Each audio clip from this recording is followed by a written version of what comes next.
Here the HR manager comes up with a requirement for which Alice has to write a code. The HR manager wants to put the organizational changes in the database. The organizational changes are: salary hike. Employees get a salary hike, but practically every employee wouldn't get a salary hike, and even when they get, the amount of hike might not be uniform. Promotion. Employees got a promotion, but practically every employee wouldn't get a promotion. However, it is clear that these two functions on the database are independent of each other, because an employee who gets a hike may not get a promotion and vice versa may also be true. Place. SQL provides for this kind of modular design where you write a subprogram to implement an independent functionality, and when required you can merge the functionality of more than one modules together. Modularization converts large blocks of code into smaller groups of code called modules. When you create modules, you should ensure that each module is representing a logically independent function of the application. The modules can be reused by the same program or shared with other programs. It is easier to maintain and debug code that comprises of smaller modules than it is to maintain code in a single large program. These modules are implemented as subprograms in Place SQL. Procedures and functions have many benefits due to modularizing of code. Easy maintenance. When you make changes and recompile the code of the subprogram stored in the database, the changes would be in effect in all the following calls to the subprogram. A. Change in one place is sufficient. You need not make changes in every module which uses the subprogram. Data integrity is maintained through subprograms. Each subprogram usually represents a logical function. A subprogram is executed completely or doesn't execute at all, which implies a logical function executes completely or it doesn't execute at all, thus leaving your database in a consistent state. Improved performance is assured when you reuse a tried and tested code. The compiled subprograms in the database therefore ensure better performance in your application. Improved data security is assured because Place SQL subprograms reside on the server, where the implementation isn't exposed to the client. The internal details, the structure of the database, are hidden from the end user. The client can use the functionality of the subprogram but can't modify the internal structure of the database. To define a subprogram, you must provide both the specifications and the body. You can either declare a subprogram first or define it later. Subprogram types. Place SQL has three types of subprograms: procedures, functions, and triggers. Procedures are used to perform an action on the database. Functions are used to perform an operation and return a value. Triggers are used to execute actions in response to some event in the database. Procedures and functions can be invoked in the Place SQL block to perform an action, whereas triggers are defined to respond to an event in the database. A procedure is a named Place SQL block that can accept parameters, sometimes referred to as arguments. Generally, you use a procedure to perform an action. It has a header, a declaration section, an executable section, and an optional exception handling section. A procedure is invoked by using the procedure name in the execution section of another Place SQL block. A procedure is compiled and stored in the database as a schema object. Procedures promote reusability and maintainability. When validated, they can be used in any number of applications. To develop a procedure by using a tool such as SQL Developer, perform the following steps. 1.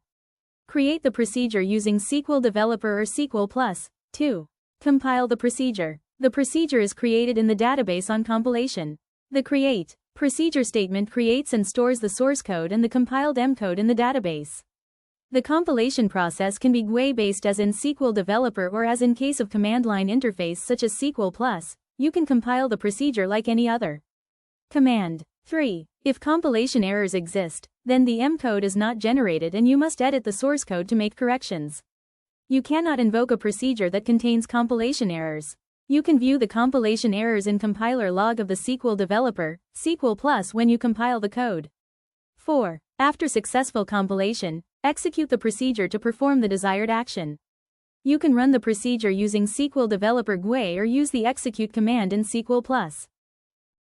You can use the create procedure SQL statement to create standalone procedures that are stored in an Oracle database. A procedure performs a specific action. You specify the name of the procedure, its parameters, its local variables, and the begin-end block that contains its code and handles any exceptions. Procedures start with begin, optionally preceded by the declaration of local variables, and end with either end or end procedure_name. The replace option indicates that if the procedure exists, it is dropped and replaced with the new version created by the statement. The replace option doesn't drop any of the privileges associated with the procedure. To create a procedure by using SQL Developer, perform the following steps. 1. Right-click the procedures in the Connections tab. 2. Select New Procedure from the shortcut menu. The Create Place SQL Procedure dialog box is displayed. 3. Specify the information for the new procedure. 4. Click OK to create the subprogram and have it displayed in the editor window, where you can enter the details. Note: you can also write the code of the procedure in a SQL worksheet and execute it like any other SQL statement. You can compile procedures by clicking the Compile button. It provides you with two options, compile and compile for debug. You choose the appropriate one and run compilation. If the compilation goes through successfully, you see the response, Procedure Hello compiled, in the Messages tab, and a procedure object is created in Connections tab. If there are compiler errors, you see the response, Procedure Hello compiled, errors. Check compiler log in the Messages tab. You can check the compiler log for description on errors.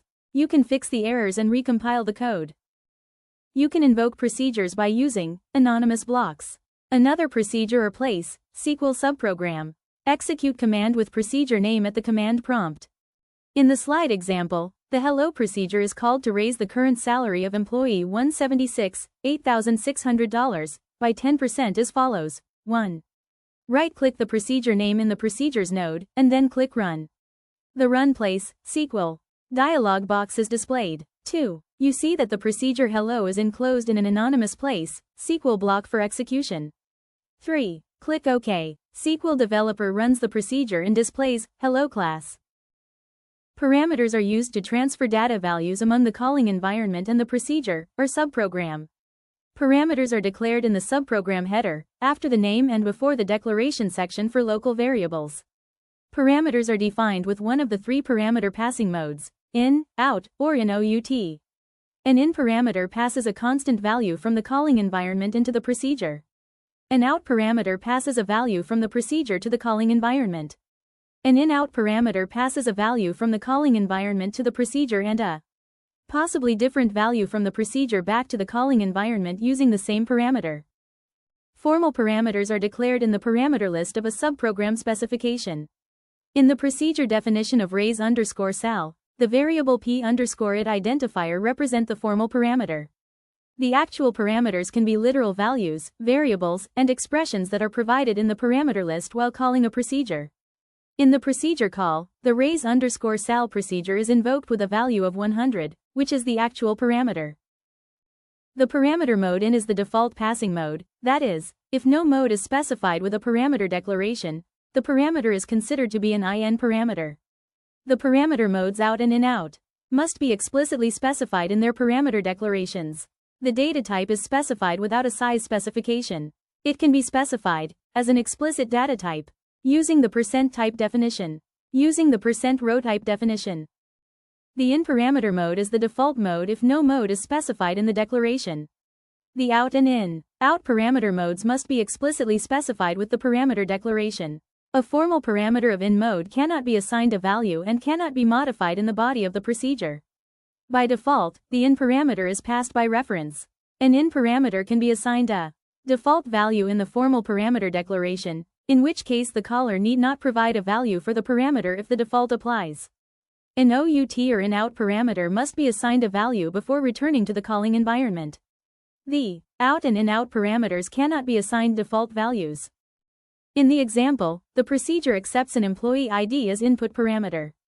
This input parameter is used to retrieve data from the employees table inside the procedure and display the current value of the employee salary. Here in the slide we invoke the procedure by using the execute command. You can also invoke a procedure from another procedure by making a direct call inside an executable section of the calling block. Invoke the procedure with actual parameters in the place SQL block. The first piece of code is the definition of a procedure query_emp, which has one parameter set to in mode and two parameters set to out mode. The parameter set to in mode is the value of the employee_it and the parameters set to out mode are the values of last_name and salary of the employee. We use this procedure in another procedure display defined in the second code box. The query_emp procedure is invoked in the display procedure by passing only the input parameter. There are placeholders for the output parameter, declared as variables in the display procedure. The output parameters of the query_emp procedure are retrieved into the display procedure and used in the output message. Using an in-out parameter, you can pass a value into a procedure that can be updated and returned as output. The actual parameter value supplied from the calling environment can return either the original unchanged value or a new value that is set within the procedure. When calling a subprogram, you can write the actual parameters by using the following notations. Positional. You list the actual parameter values in the same order in which the formal parameters are declared. This notation is compact, but if you specify the parameters, especially literals, in the wrong order, the procedure execution may give wrong results or it might result in an error. Named. You list the actual values in an arbitrary order and use the association operator to associate each actual parameter with its formal parameter by name. The place SQL association operator is an equal sign followed by an is greater than sign, without spaces, equals greater than. The order of the parameters is not significant. This notation is more verbose, but makes your code easier to read and maintain. You can sometimes avoid changing your code if the procedure's parameter list changes, for example, if the parameters are reordered or a new optional parameter is added. Mixed. You list the first parameter values by their position and the remainder by using the special syntax of the named method. You can use this notation to call procedures that have some required parameters, followed by some optional parameters. You can see in the slide that Alice has modified the raise_sal procedure to accept input parameters. The procedure accepts the employee_id and the percentage of salary raise that has to be given to the specific employee. Based on the values of the input parameters, an update command is executed in the executable section of the raise_sal procedure. Passing actual parameters by position is shown in the first call to execute raise_sal in the first code example in the slide. The first actual parameter supplies the value 176 for the p_id formal parameter. The second actual parameter value of 10 is assigned by position to the p_% formal parameter. This is an enhancement provided by Alice where the HR manager can apply a default value for raise percentage. Wherever there are exceptions to the default value, the HR manager can explicitly enter the value while invoking the procedure. You can assign a default value to an IN parameter through one of the following options. Through an assignment operator, smiley face, through default option, as shown for the p_% parameter in the slide. When default values are assigned to formal parameters, you can call the procedure without supplying an actual parameter value for the parameter. Thus, you can pass different numbers of actual parameters to a subprogram, either by accepting or by overriding the default values as required. When you develop procedures that are called from other procedures, you should be aware of the effects that handled and unhandled exceptions have on the transaction and the calling procedure. When an exception is raised in a called procedure, the control immediately goes to the exception section of that block. An exception is considered handled if the exception section provides a handler for the exception raised. The two procedures in the slide are the following.